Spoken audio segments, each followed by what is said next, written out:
Ladies and gentlemen, sports fans alike, welcome to another edition of Bill Swerski, Sports Talk Chicago, one of the couple, two, three best podcasts around. So sit back, grab yourself a cold one and a Polish sausage, park your keister in the French room, and listen to Bill Swerski, Sports Talk Chicago. In Chicago, you know that all sports rock. The Bears, Hawks, Bulls, Cubs, and Sox. Pick your favorite, you can choose, as long as the Packers lose. For everything you need to know, it's Bill Swerski, Sports Talk Chicago. Bill Swerski, Sports Talk Chicago. Hey everybody, welcome to another edition of Bill Swerski, Sports Talk Chicago. This is your host, Sean. On today's episode, we have got a Bears Victory Monday. Victory Monday. We've got the Cubs heading into free agency. The White Sox getting a new bench coach / manager of the future. The Bulls are sluggish starting, and the Blackhawks are trying to figure out their way with all their injuries. All of this and more on this episode of Bill Swerski, Sports Talk Chicago. But first, as always, I'd like to thank our sponsor, the Rockford Ice Hogs. The Rockford Ice Hogs, if you don't know, are the AHL affiliate of the Chicago Blackhawks, riding an 8-game point streak. Make sure you check them out. Their next home game, November 22nd against the Lake Erie Monsters. See the Blackhawk Stars of tomorrow today. It's family fun, inexpensive, tickets starting at just $9, only 90 minutes from the city limits. Check them out now at icehogs.com. Tell them Swerski Sports sent you. Also, for those of you that are new to the show, just listening, maybe you've only heard once or twice, maybe somebody told you about the show, maybe you stumbled across it and you're wishing you hadn't. This is a by the fans, for the fans show. Unlike a lot of the sports shows that are on AM radio here and there that hate their fans, never let their fans on, belittle their fans, and tell you things that are outright blatant lies. This is a by the fans, for the fans show. If you've got something to say, you are welcome to come on here and say it. If you want to have a comment, a question, we will read it or answer it.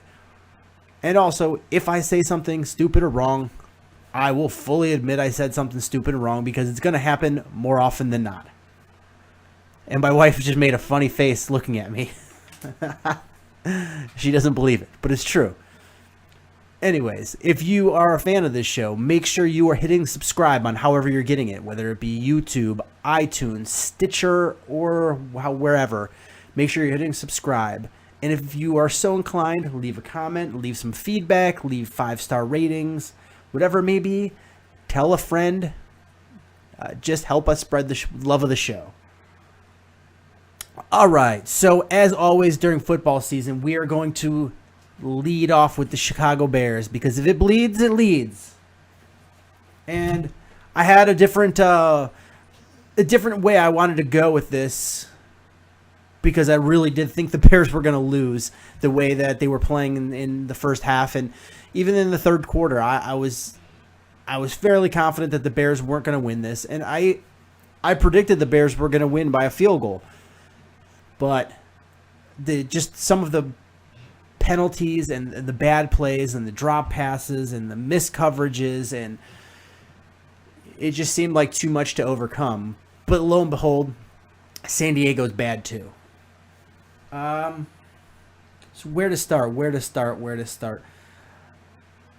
Special teams. San Diego has one of the worst special teams in all of football. I believe they kept harping that they have one return yard this whole season on punts. One return yard.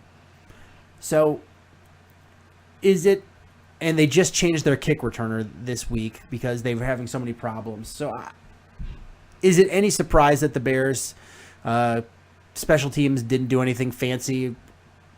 They didn't give up a touchdown, didn't give up a long run, but it was just two bad special teams. I'm going to consider that a wash. I don't know if they're playing better or if it's just San Diego's that bad. So I'm not going to cover the special teams because it was kind of a wash. But I want to start on offense because that was a real bright spot. That's going to be a huge point of going forward of what the Bears are able to do for the rest of the season. And it's going to be dictated by by their moving the ball and being able to convert drives to touchdowns. That's just the ultimate key right there. And I know it sounds so that's the key to everybody, but this Bears team, they do have weapons on offense. And sure, there's a rash of injuries. Sure, their offensive line is beat up and people are playing out of position. But what you have is you've got a veteran quarterback. You've got a talented wide receiver. You've got 2 talented running backs and an offensive line that's holding and a pathetic defense. So what you need to do is you need to have long drives. You can't turn the ball over. You've got to be able to convert drives. And it started off, the first point was starting off well. This team was moving the ball. They moved the ball down the field on their first drive. And you wound up with a missed field goal by Robbie Gould, which 2 missed field goals by Robbie Gould this game. And that's really unusual. That hasn't happened in a couple of years that he's missed 2 field goals in one game. And if you think about it, he missed the last field goal against Minnesota too. So he has 3 missed field goals in a row, which is just absurd for Robbie Gould. You just don't expect to see that.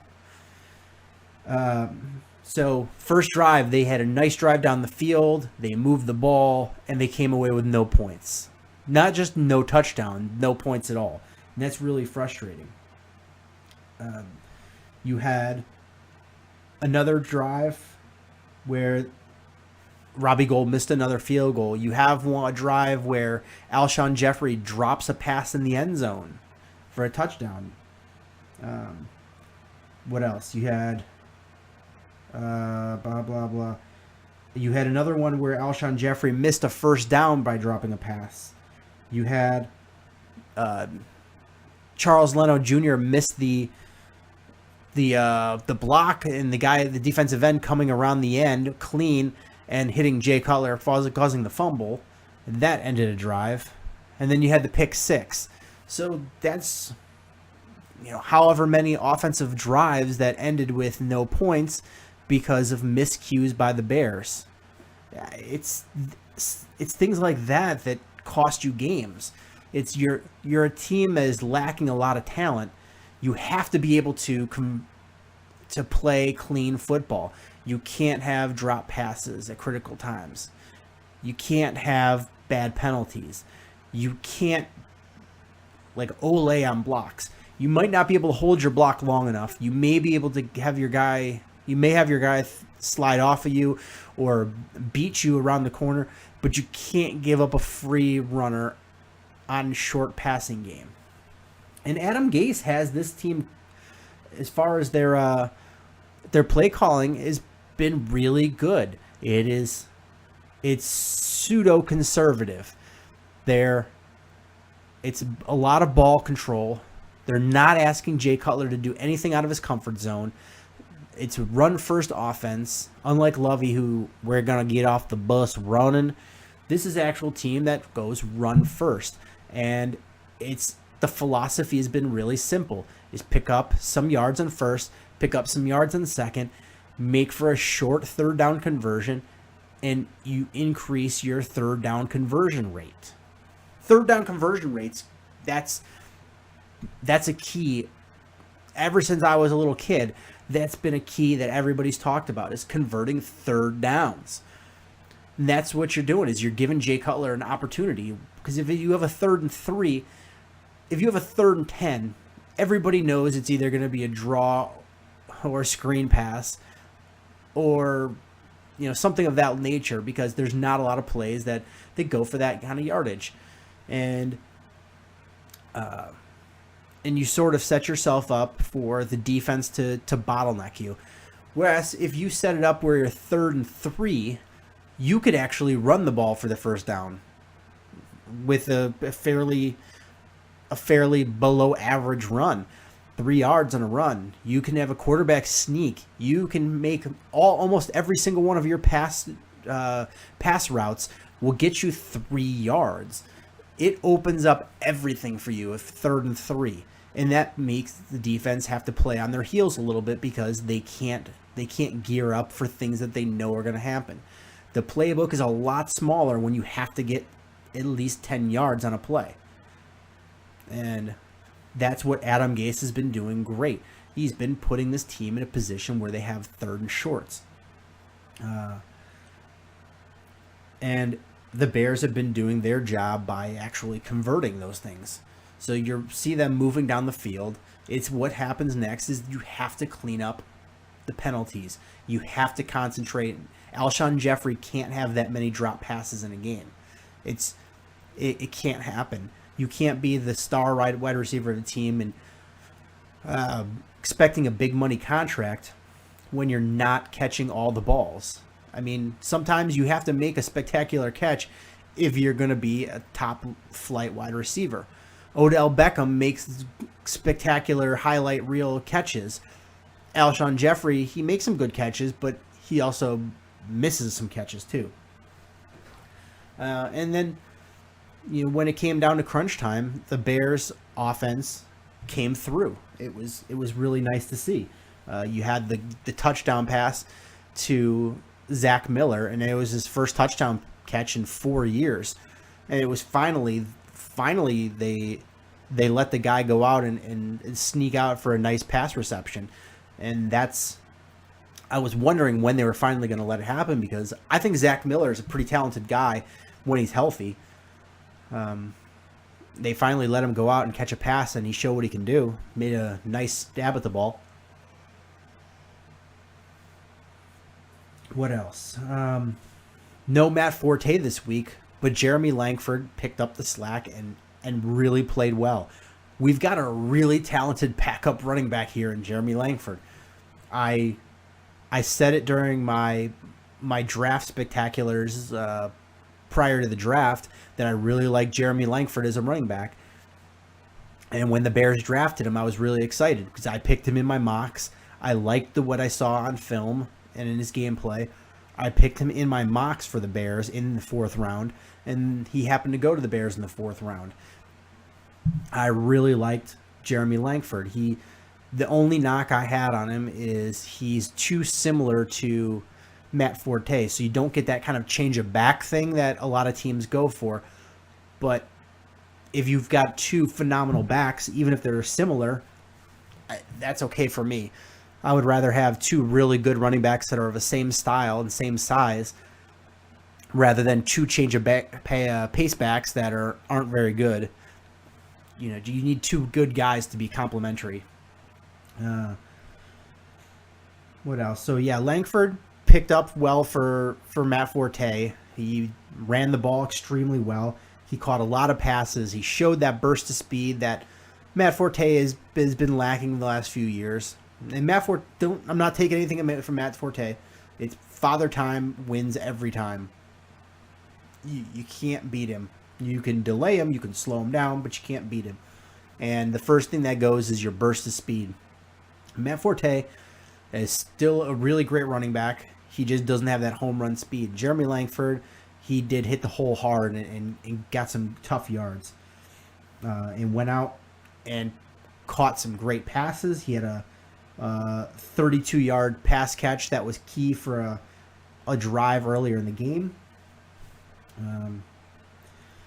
So we've got a good problem on our hands come the offseason when Matt Forte is a free agent.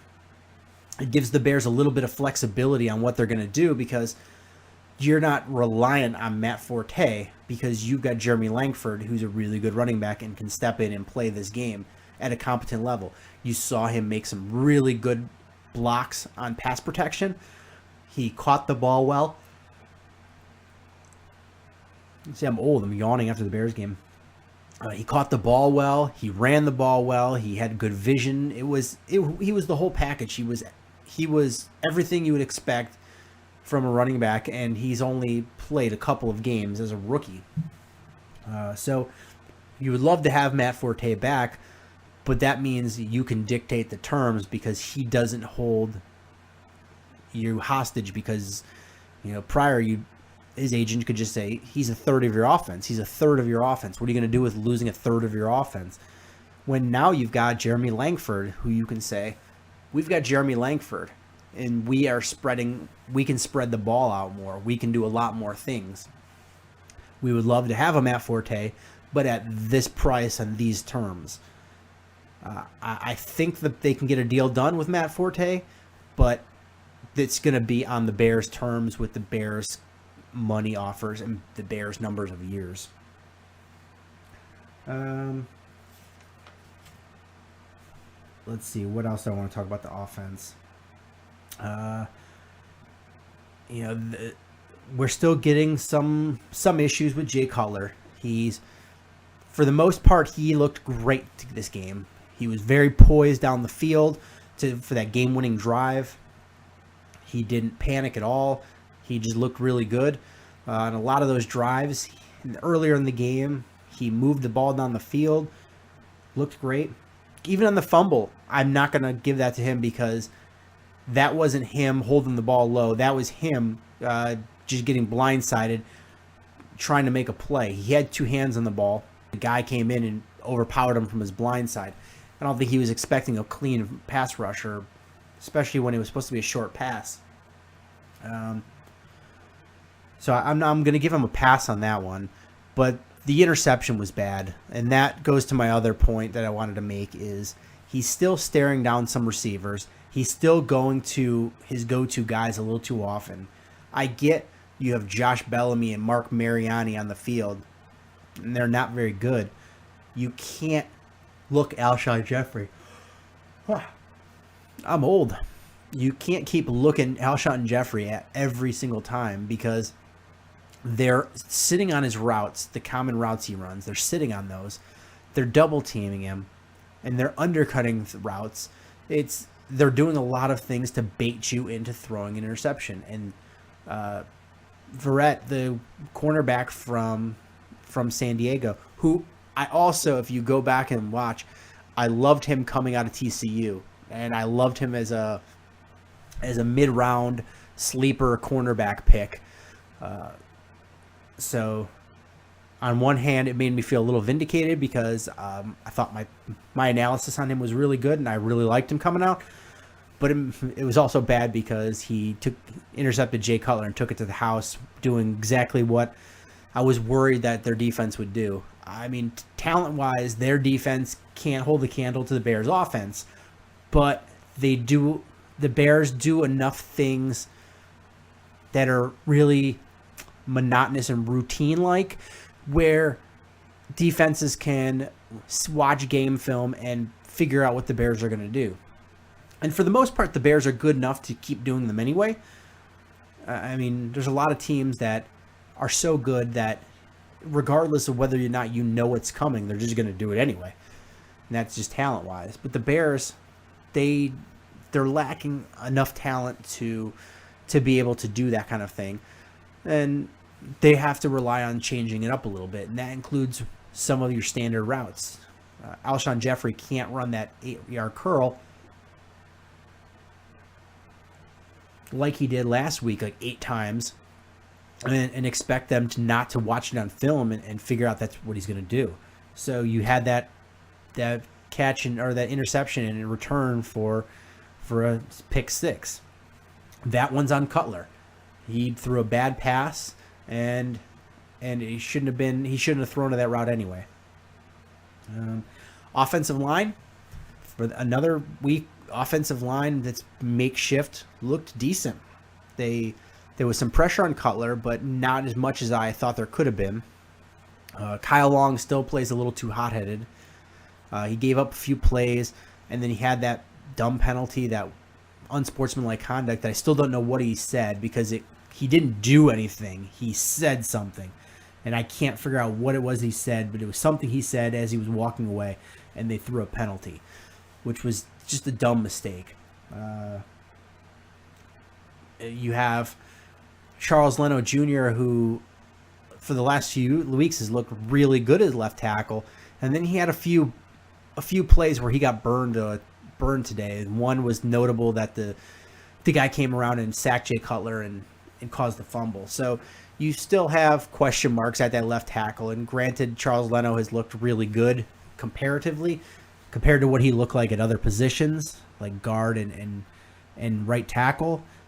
He's fit much better in this role, but he's still not a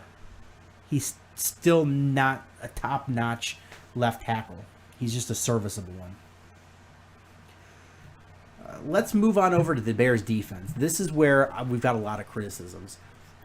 And this game really showed where the Bears lack on defense and what they need. And then that is they need playmakers and they need speed. You can have guys ready to play all day long, and if they don't have the speed or the talent, they're not going to be able to make the plays. You have the no-huddle offense by San Diego just really showed that the Bears are thin at positions.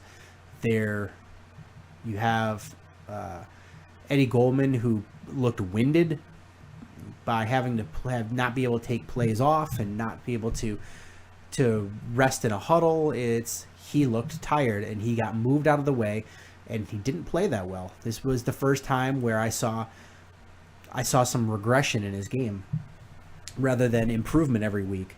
So Eddie Goldman had some issues. You had Sam Acho, who got caught really badly on a touchdown.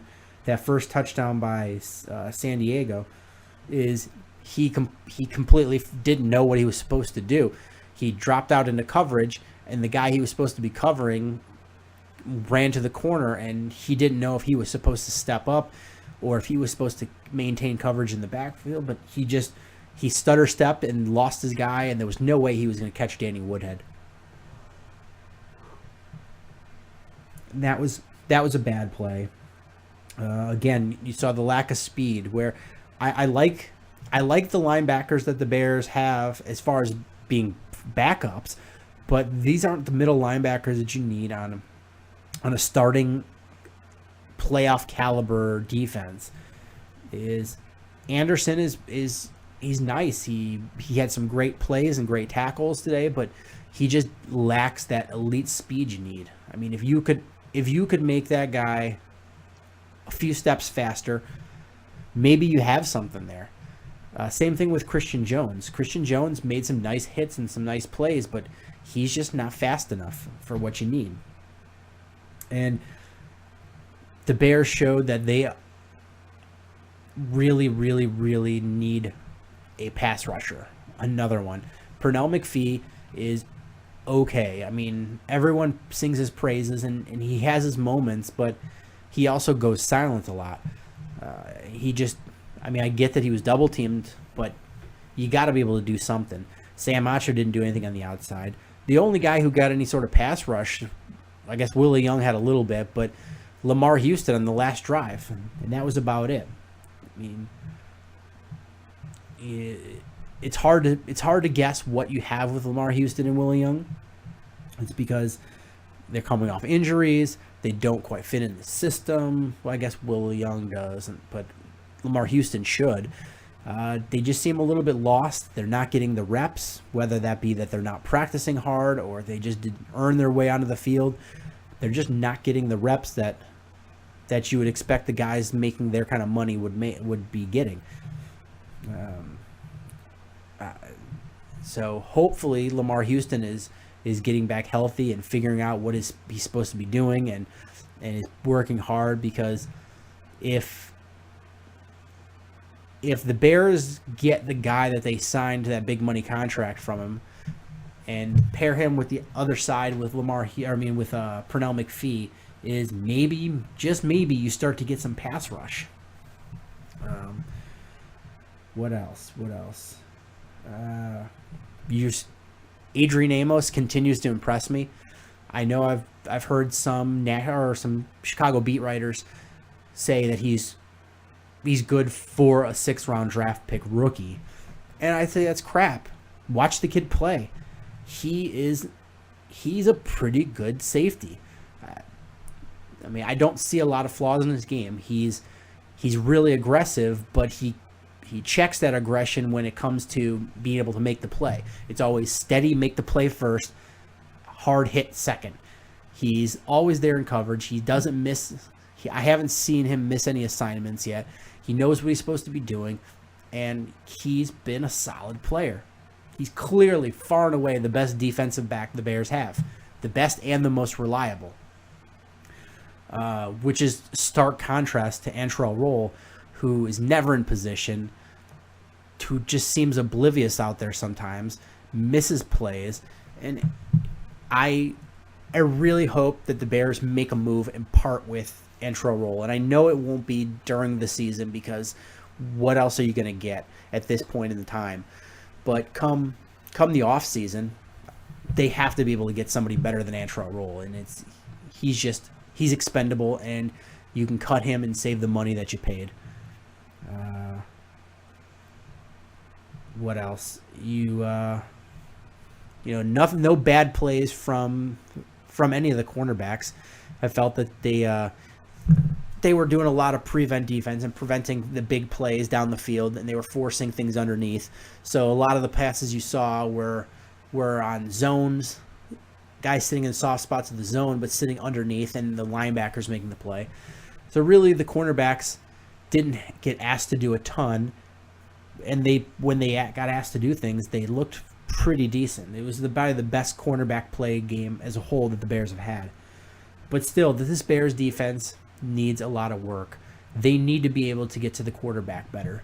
They need a middle linebacker that's got some speed, because that's going to predicate what they do on defense, and they need a better middle linebacker. Plus, it defines who the Bears are. Just look at history. And then finally, they need another safety. Those are the things that they're going to drive this team: is outside linebacker, pass rusher, middle linebacker, and another safety. And if you get those three things, you're going to be able to get by on the other things that you have. I mean, sure, it'd be nice to have another 3-4 defensive end. Sure, it would be nice to have another cornerback.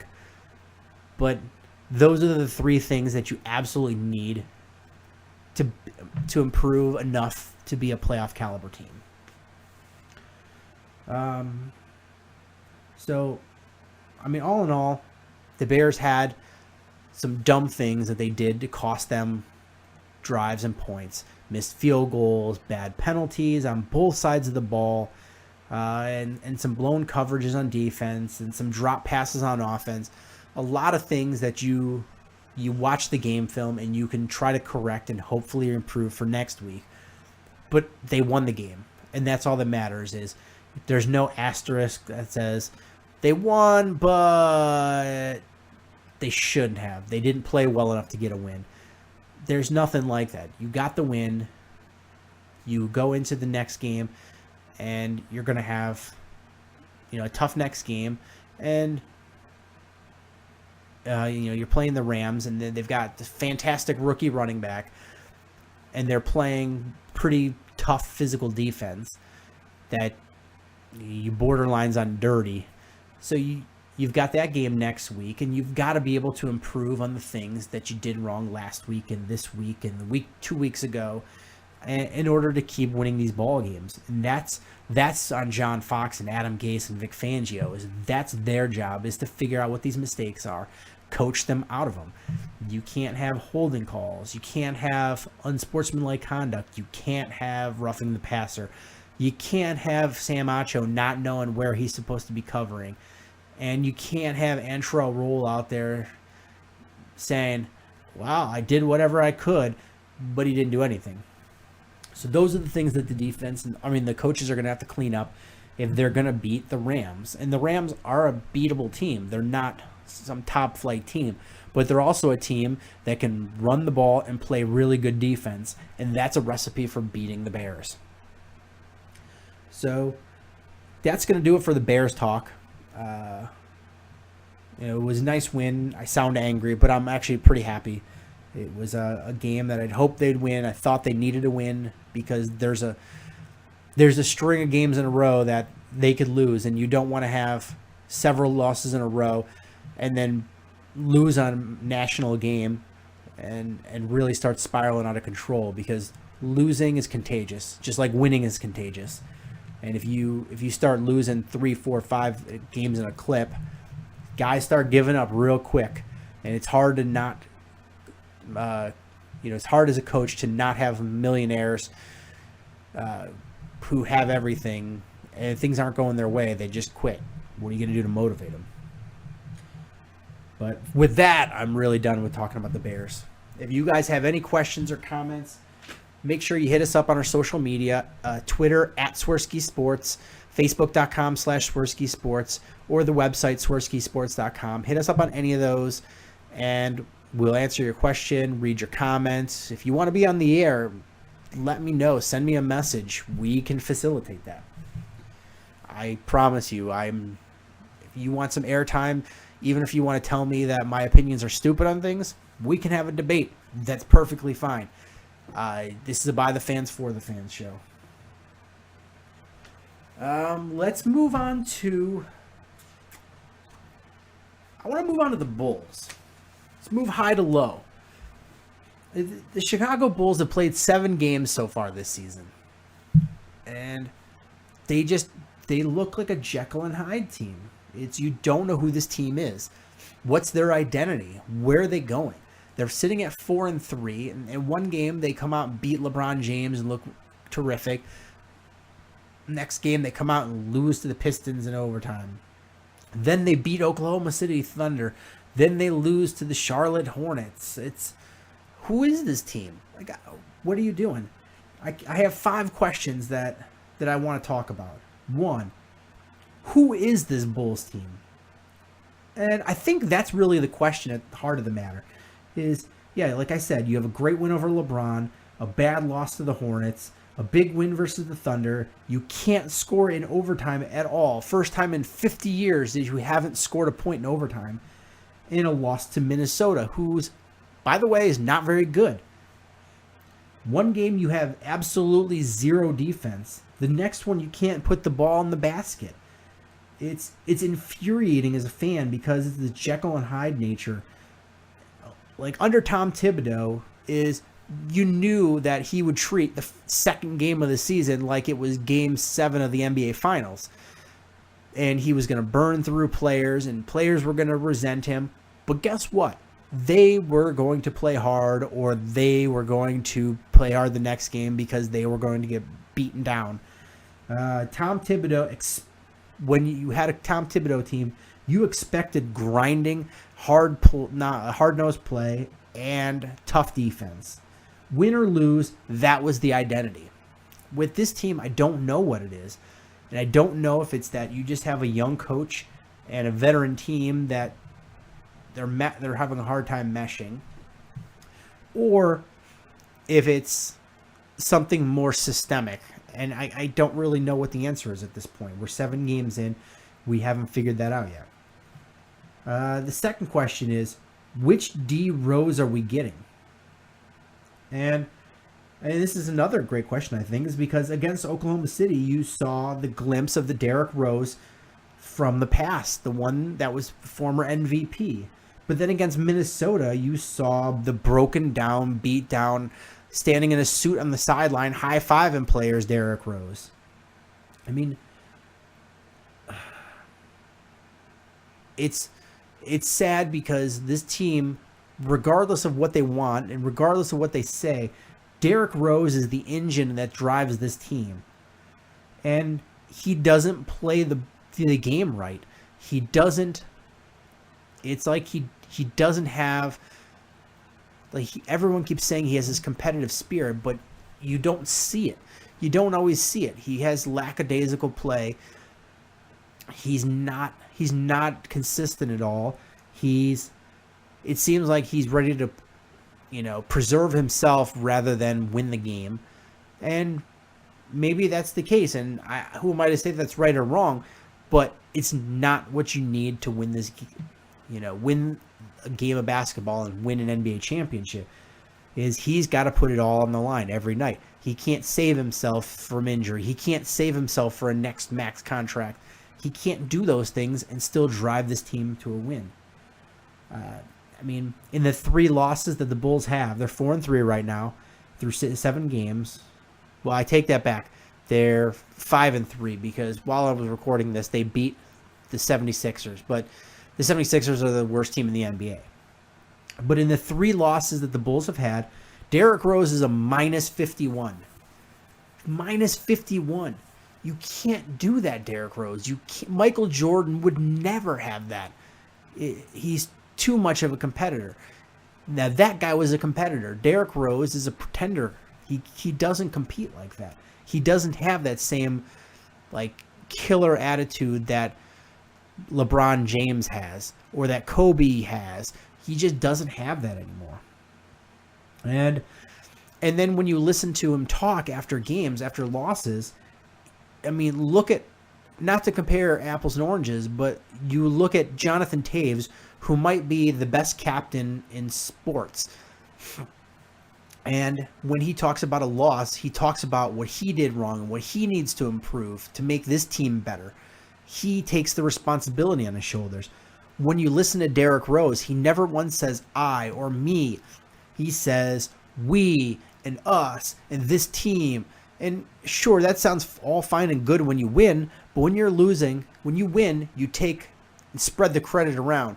When you lose, when you're a real captain, you're a real team leader, you take that blame and you say, I need to do this better. I need to do that better. Here's what I need to do to make this team better.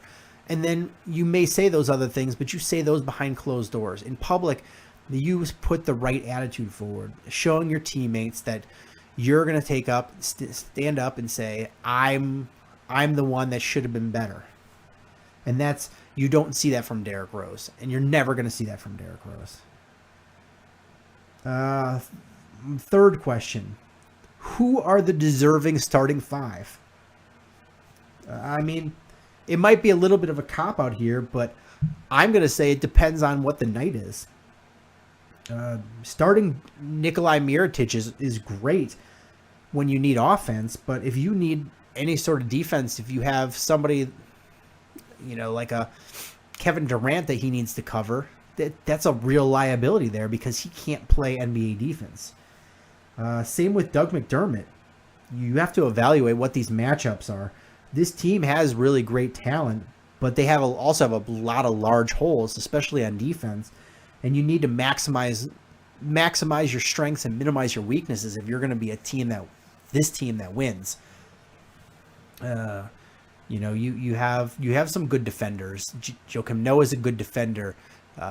You have Jimmy Butler's a good defender, but then you've got Derrick Rose, who's not a good defender. You have Doug McDermott, not a good defender. You have Nikolai Mirotic, not a good defender. So you've got some liabilities there. Then you need to figure out when you want to play offense and when you want to play defense. Question 4. Can we live with this Bulls team and their bad defense? And the answer is maybe, but definitely not unless we have a well-oiled offense. If this offense is clicking and firing on all cylinders, then maybe you can live with some bad defense. But when they're struggling to score and they're not scoring in overtime, of course you can't live with a bad defense. What can we expect going forward? I think this team really needs a trade. You've got too many big men, too many front court players that need playing time that you have to balance as a coach, especially a rookie coach with a veteran team. And you need some forward help, especially with Dunleavy out with his injury. Maybe it's time to get rid of a Joakim Noah or a Taj Gibson. It gives a little more opportunity for Bobby Portis to come in and play, and maybe gives you a forward that can come in and that can score a little bit, and that's not a liability on defense. Maybe some, they don't have a lot of flexibility, but a trade would really benefit the Bulls, I think, at this point. What are some other things with the Bulls? You've got Doug McDermott in the last loss. He against Minnesota. He's a minus 21 in that loss. A minus 21 in one game. The guy plays no defense at all. You've got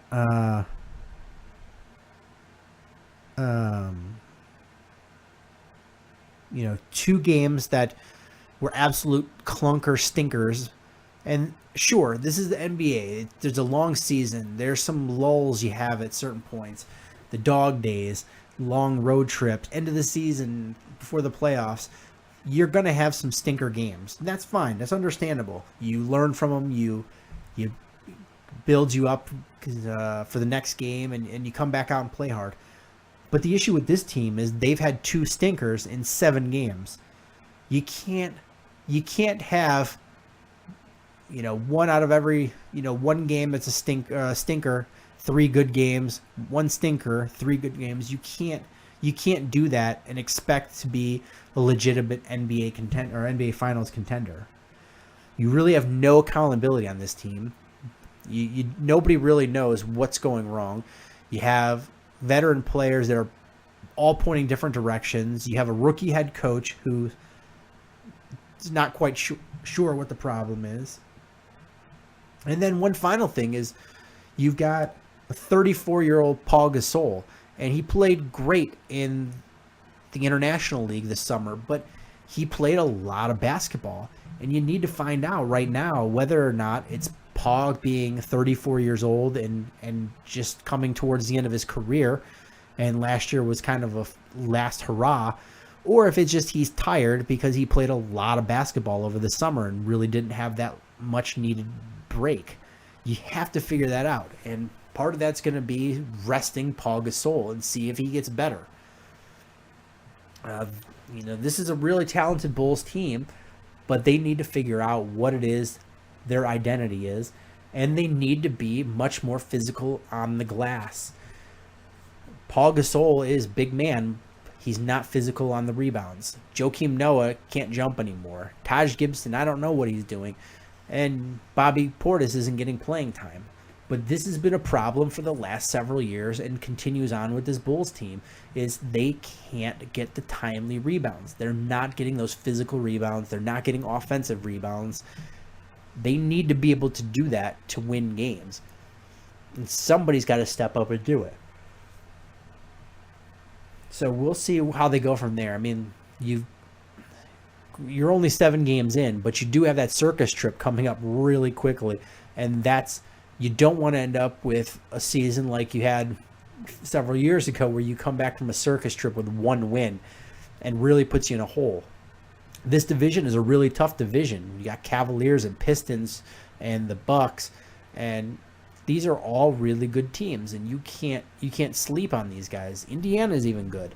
This is a tough division. There's no gimmies. There's no teams you walk over, and you've got to keep improving, and you've got to shore up your liabilities if you want to be able to make the playoffs and make a real run there. And with that, I'm going to transition over to the Chicago Blackhawks. And once we finish up with the Blackhawks, I'm going to wrap it up with a little bit of baseball Cubs Sox talk. So if you are a baseball fan, you can fast forward right through this Blackhawks segment and right onto the baseball. But these Blackhawks, they mirror the Bulls a lot of ways. It's ups and downs and trying to figure out what their identity is and who they are, and to what makes matters worse with the Blackhawks is that they've got a lot of injuries in the lineup. Marian Hossa injured, Artem Anisimov is injured, you've got Duncan Keith injured, Michael Roosevelt injured. There's a lot of these guys that are injured, and you're trying to figure out who these lines are and who the pairings are and who your guys are and what your identity is, and a lot of new guys. It's tough. You've also played a lot of hockey during the last couple of seasons, and that really catches up to you. So this Blackhawks team has been just not who you expect from the Blackhawks. It's several games in a row where you have trouble scoring any goals. But then you start scoring goals, and then your defense poops out, and you're giving up, tons of goals. So you have the St. Louis game where you're up 5-2 in the first period. When you're up 5-2 in the first period, you should be able to coast home with that win, especially when you have these defensive players, and you've got Corey Crawford in goal, and not to mention the offensive players you have to keep the pressure on. You shouldn't lose that game. You shouldn't give up that many goals. It shouldn't happen, but it does. It's not so much the losses that the Blackhawks have had. It's just the way that they're losing. They've got so many goals against them. It's just really ugly. I mean, you look at that New Jersey game and the St. Louis games as prime examples. They've allowed 20 goals in the last 5 games, and they blew the 5-2 lead against St. Louis. Sure, you could chalk some of it up to the Duncan Keith injury, but Crawford has given up way too many easy goals. Scott Darling is giving up too many easy goals. Trevor Daley's supposed to be really fast, but why is if he's so fast, why is he chasing guys down from behind so much? You've got to shore that up. You can't sit around and wait for Duncan Keith because, the rumors are that he might be playing this coming Saturday, but you can't be sure of that, and you don't know if he's going to get injured again or how he's going to play coming back from that injury. You've got to shore some of these things up. And I know the Blackhawks are in the market for another defenseman because they've got a little bit of wiggle room with some of the injury salaries that they've gained and sending down Brian Bickle to Rockford. But what defenseman are they going to be able to get, and what kind of trade are they going to have to make in order to get him? Road games. The Blackhawks are 0-5-0 in their last 5 road games. That's not good. You can't lose 5 road games in a row outright, not even getting a point. And you've got the circus trip coming up, just like the Bulls. You've got the circus trip coming on the West Coast, and you can't play on the road. You need to solve that real quick, because if you don't, you're going to come back and you're going to be in a big hole, and that's not where you want to be when you're this team. And you've got tired guys that have played a lot of hockey. It's just not the place to be. You've had the Anisimov injury, the Hossa injury, and they both are back. Duncan Keith is supposed to be back Saturday. So you're finally starting to get some guys healthy and ready to play. And hopefully that translates into getting these lines situated. You've got Bickle Howder there, so you don't have to worry about trying to stick him in somewhere. So you can hopefully start building up these fourth line seems good, but the top 3 lines and figuring out who it is that's going to be playing together and get them some ice time together. 2 more things I want to talk about is Patrick Kane. He's looked phenomenal this season. The assists and the goals, he just looks like he's a different guy. Like, he's just taking out all the frustrations of that court case, and not court, he didn't go to court. The allegations against him, and it took that as a personal attack and is taking it out on all these opponents. He looks great. And then you had Jonathan Toews get into his 4th NHL fight. 4th. And it was great to see, because he just did it to try to bring some energy to the team and get them going. But he's so bad at fighting. He's so bad. It's really sad. Love Johnny Toews. I think he's the best captain in all sports. But the guy can't fight to save his life, which is just really weird. Somebody needs to, teach him how to channel his inner Bob Probert or something. But with that, I'm not concerned about the Blackhawks, as they know how to win. Jonathan Toews has 3 Stanley Cups. Patrick Kane has 3. Hossa's got 4? These guys know how to win. They can do it. It's just they've got to start gelling. They've got to start playing together better, and they need to have some injury-free time where they can have ice time and gel and figure out what these lines are. So I'm not worried. But if they come back from this circus trip and they're still having all these problems, then I'm going to start to worry a little bit, because then we'll be a big chunk into the season, and you can't have that after that point. But right now, I'm giving them through the circus trip to kind of figure some things out. And then finally, I want to talk a little bit about Cubs and Sox. And I guess I'll talk about White Sox first. You can hear me flipping through my pages, because I actually do take notes sometimes to talk about things. The White Sox are about to get a new bench coach. And this was a lot tougher than I think the fans really realize of what the situation is of hiring a bench coach is they wanted somebody that could communicate with the Hispanic players speaking Spanish, but it had to be a guy who was good enough that could be a manager, was able to motivate guys and understand baseball, but he couldn't be so good that he was a threat to Robin Ventura and Robin's job as manager of the White Sox. So rumor is they wanted Sandy Alomar Jr., the former longtime catcher, who's ripe for getting a manager spot in some time. And he felt that it would be something where he would felt the pressure that he was going to be the next guy and have to replace Robin after they fired him, and he didn't want to be in that position. And good for him for saying that. He wanted to get the manager job the right way, where he's just straight out hired for it rather than backdoor his way into it as an interim guy. But it looks like they're very close to bringing in Ricky Renteria, who, if you remember, he was the Cubs manager before they let him go to hire Joe Madden. And I really liked Ricky Renteria. I mean, I know why the Cubs let him go, and I'm fine with why they let him go. But I think he is an asset, and I think he would be a great bench coach. He works well with younger players. He speaks Spanish. He's a really likable guy. I mean, he showed up for his interview with the Cubs wearing sweatpants. He's a likable guy. He knows baseball.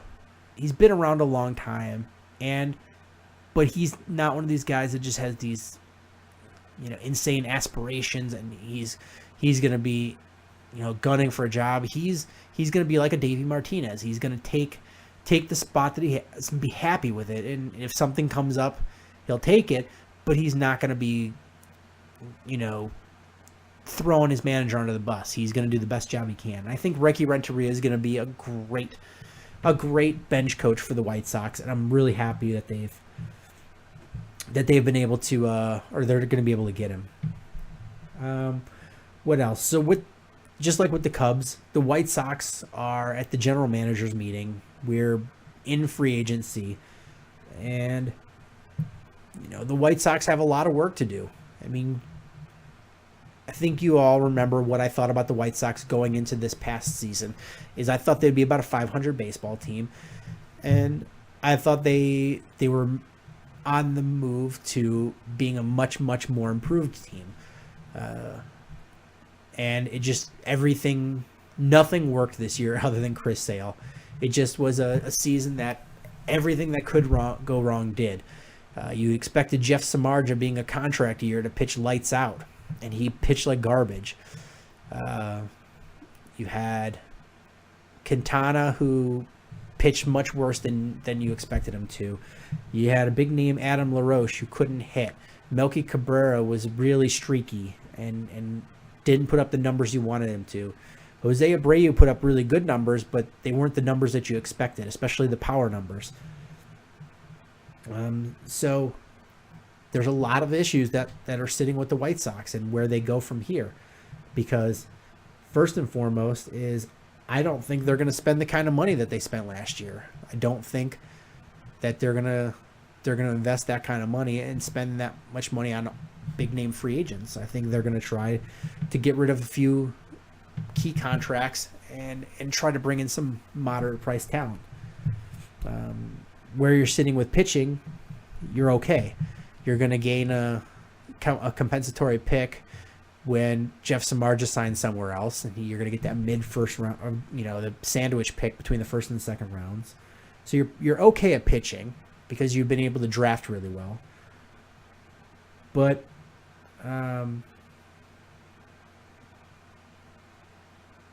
you're looking at, you need a shortstop, and can you get rid of Adam LaRoche? That's going to be a big one. Adam LaRoche is you paid a lot of money to this guy, and he didn't play to the expectation that you had. And are you able to get rid of him? And how much money are you going to have to eat of that?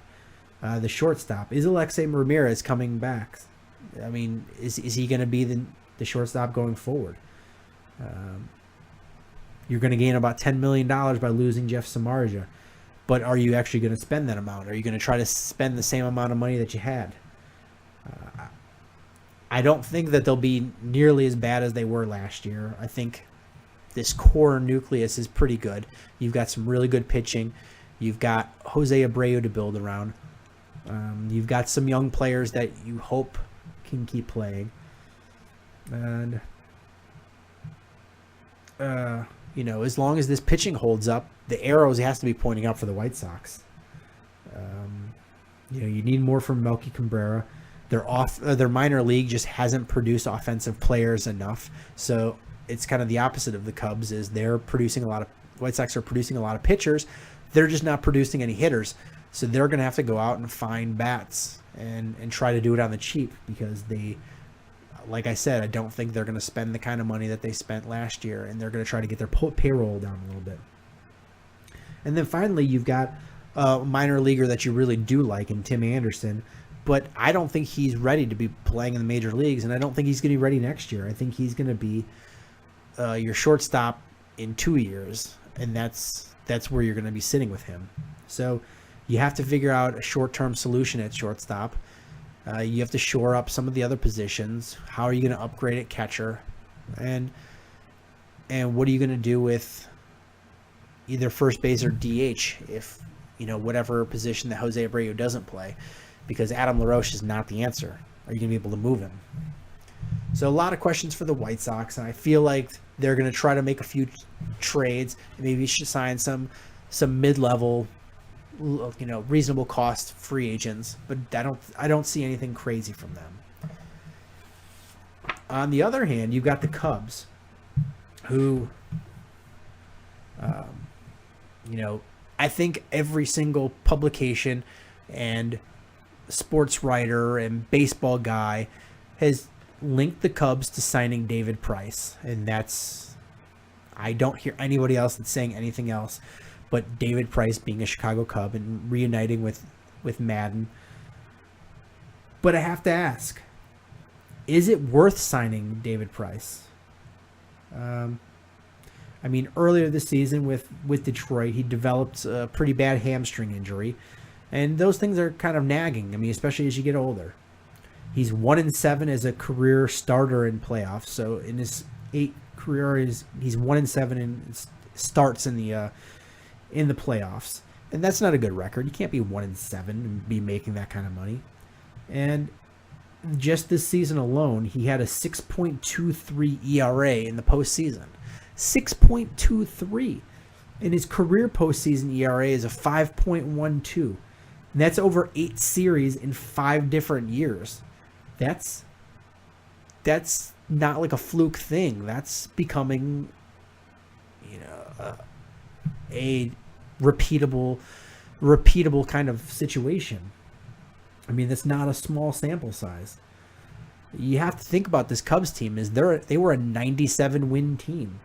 We don't need more pitching in the regular season. What we need is pitching in the postseason. We need postseason magic, not a regular season domination. Or if we get 5 more wins in the regular season, woohoo, we're at 102. We don't have to play the wild card game.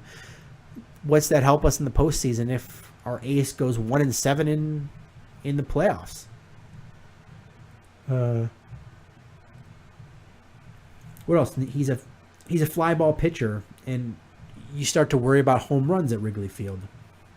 You have to look at his FIP was 278, but his FIP was a 324. So, the XFIP is basically a high correlation what a future ERA is going to look like. 324 is not the worst ERA, but it's also, is that indicative of a guy that you're going to pay $30 million a year to pitch for your team if he's only going to be a 3.24 ERA pitcher? His K rate is good. His walk rate is good. His 1.08 whip is pretty good. But,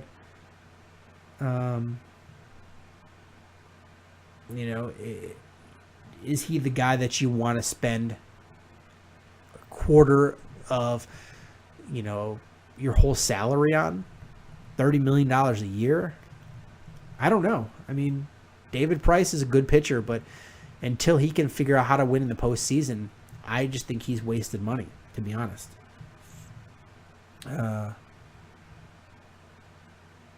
And what else? You have to make a decision on Dexter Fowler. Do you sign him? Do you not sign him? And the issue comes is, how much is he going to want to make and for how many years? Because I really think you've got your future center fielder in the minor leagues, whether that be Albert Almora or they switch one of these middle infielders that's really athletic into a center fielder, or are they going to put Chris Bryant in at center field and leave Soler and Schwarber as their corners and then move somebody else as the third baseman? Whatever the case may be, I don't think that they're looking for somebody long term, and is Fowler willing to sign a 3-year deal? And if you're going to sign Fowler, why not go for somebody that's better, like a Jason Hayward? And I know Jason Hayward is probably very, very likely to stay with the St. Louis Cardinals, but if you could pry him away and not have to way overpay for him, which is very unlikely, I think he's the much better option. I mean, statistics. Let's look at the statistics between Dexter Fowler and Jason Hayward. Their weighted on base average is 333 for Fowler and 340 for Jason Hayward. Nothing too crazy there.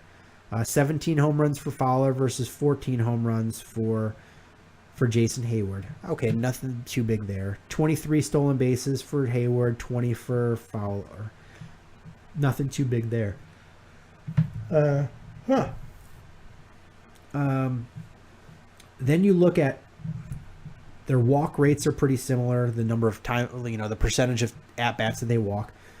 But then you start getting in the big indication is Dexter Fowler strikes out 22.3% of his at bats, whereas Jason Hayward only strikes out 14.8. And then you look at the BIP. It's 308 for Fowler and 329 for Jason Hayward, and that's your batting average, balls in play. So what that's telling you is that Dexter Fowler is striking out too much and not putting the ball in play. Jason Hayward is much better at he's putting the ball in play. He's hitting the ball, and that's going to lead to us a couple more points in a minute. But Jason Hayward is a guy that's going to put the ball in play. You have Fowler with a 250 batting average, 293 for Jason Hayward, a 411 slugging percentage for Fowler, 439 for Hayward, a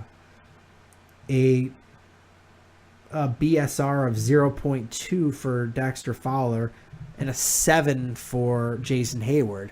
And the BSR is indicative of your base running. So it's like a statistic for base running. And the higher the number, the better a base running team or a base runner you are. And Jason Hayward's a 7 versus a 0.2 for Dexter Fowler. You're getting on base much more. And then you go to wins against replacement. If we look at as an offensive wins against replacement, you have an 8.1 for Dexter Fowler, and Jason Hayward is a 21.6. You're like, okay, well, what about defense? Dexter Fowler was a 0.6 defensive WAR. Jason Hayward was a 16.4. Overall, Dexter Fowler's a 3.2 WAR, and Jason Hayward's a 6. So he's worth twice as many wins as Dexter Fowler. I mean, that's the big thing is with Jason Hayward. Not only is he a much better defensive player, but he's also a better base runner, and he's a guy that's going to put the ball in contact. And that was a huge issue for the Cubs against the Mets, is they exploited the Cubs' strikeout rate. I mean, if you look at the Cubs versus the Royals, where do these two teams differ? I mean, the Royals said slightly more runs, and stolen bases, but the Cubs had a lot more home runs.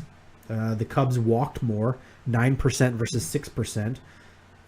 But the Cubs strike out way more than the Royals. The Cubs as a whole struck out 24.5% of the time versus 15.9% for the Royals. So it's almost 10% difference in strikeouts. They have roughly the same on-base percentage and the slugging percentage, but the Royals' batting average is like 25 points higher. So it's what you have is the Cubs are not, even though they're getting on base, they're not hitting at the same rate as the Royals. And that's something that the Cubs really need to work on if they expect to win a championship.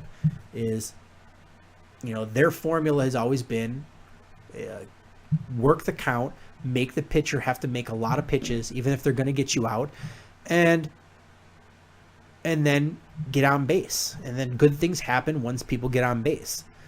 But part of the problem is if you have a guy that draws a walk or eventually gets a hit, if you have a lot of strikeouts, is you're not putting the ball in play. And that's the whole key, is when you get a runner on base, is you want to hit the ball to advance him.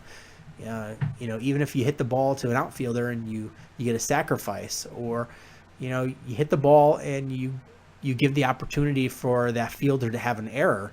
When you strike out, there's really no opportunity for an error. I mean, it happens every once in a while. You get a drop and the guy gets on base safe. Happened against the Cubs, in the National League Championship Series, but it doesn't happen all that often. But have a line drive where outfielder has to decide whether he's going to play it off a bounce or come in and catch it. That happens a lot more.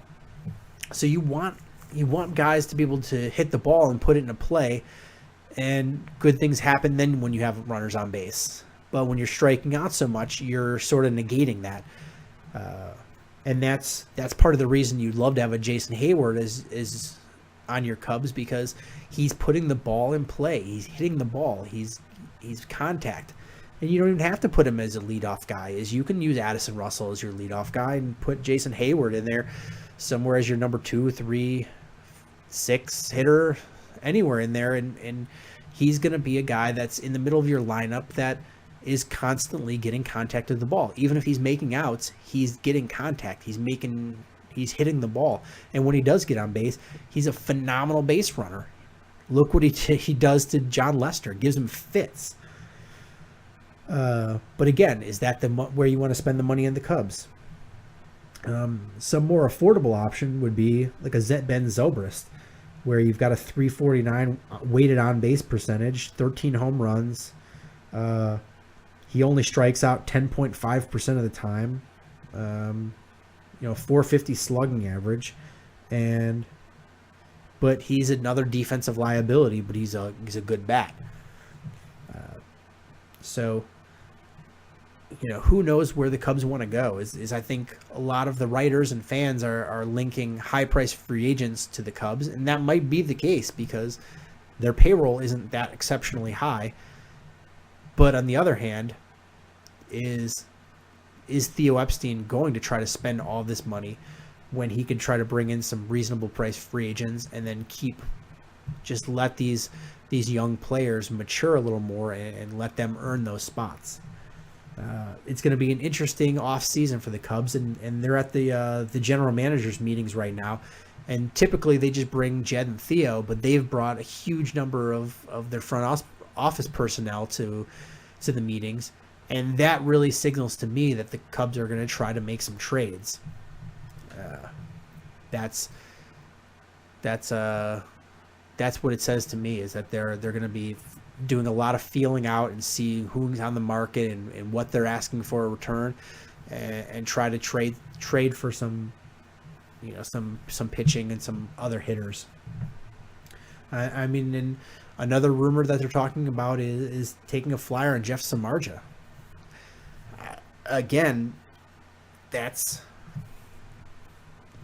if the money's right, I don't see a problem with it, because he does have good stuff. He just had a really bad year last year. Maybe going back to the National League, maybe being a number 3 pitcher or number 4 pitcher. I mean, if Kyle Hendricks pitches like he did in the second half of the season, you make Jeff Samardzija your number 4 pitcher. And that suddenly makes him, he doesn't have to be an ace. He doesn't even have to be a number 2. He's behind John Lester and Jake Arrieta and Kyle Hendricks. And if the money's right, I would take a chance on him, but I would definitely not pay him the money he thinks he's worth.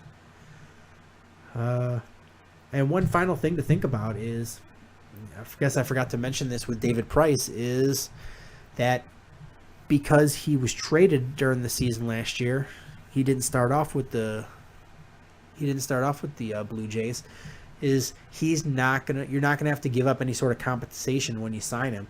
He's free and clear, so you might be paying a lot of money for him, but you're not giving up any sort of draft pick compensation. So it's something to think about. And I guess that's all I have to say about any of this. That's going to wrap up this episode. I want to thank all you guys so much for listening, and please make sure to share the show and subscribe. And until next time, bear down. Cubs win! What a lucky break! The good Lord wants the Cubs to win! We thank Ditka and God for all they have provided. Cubs win! Cubs win! Cubs win! Oh, I don't want her. You can have her. She's a Packer fan. She can't fit in my van. And she looks like number New Yorkers. Smoking crack is not legal on planes.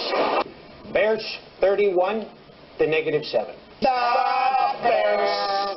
Oh, when the Bears go bearing down.